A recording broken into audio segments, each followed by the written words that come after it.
So from a different perspective now. So everything I'm talking about here, it's like a different, and everybody has this, right?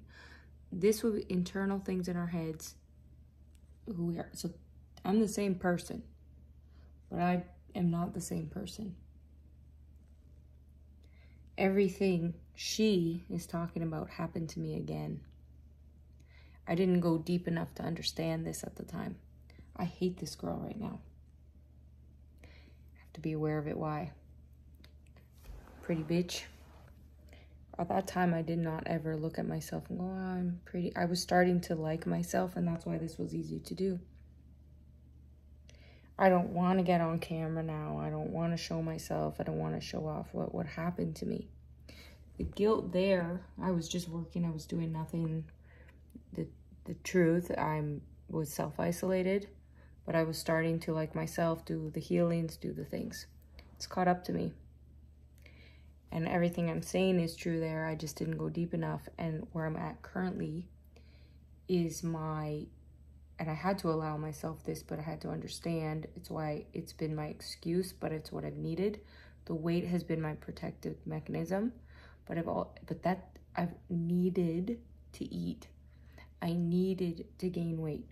Okay, I'm in the process of learning because my brain, why am I shaming eating? Why am I shaming being at a different size?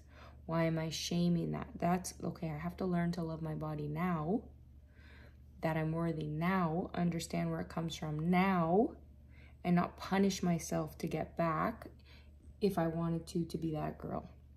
That's the difference of the mentality. But I have to be honest with my circumstances. Why did I do this to myself? Exactly what I'm talking about in this video, the negative attention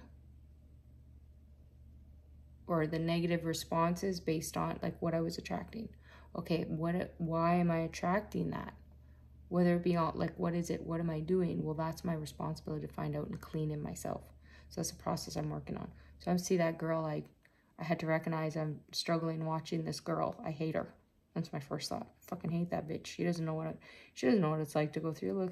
And I'm like, wow, I'm looking at her in judgment and she looks good. And when I was that person, I was not even noticing or appreciating what I had. Have you ever done that before to yourself? If you were to look back at your old pictures, your old things, go, I was telling myself I was ugly. I was telling myself I was fat. See a picture of it going, fuck, I was wrong. Why do we do that to ourselves? If you were your 80-year-old self, how would you look at yourself now? Maybe you're 80 now, but do you understand? That's what we do to ourselves in our own heads, how our dialogue will eventually catch up with us. That's why in this moment it caught up to me.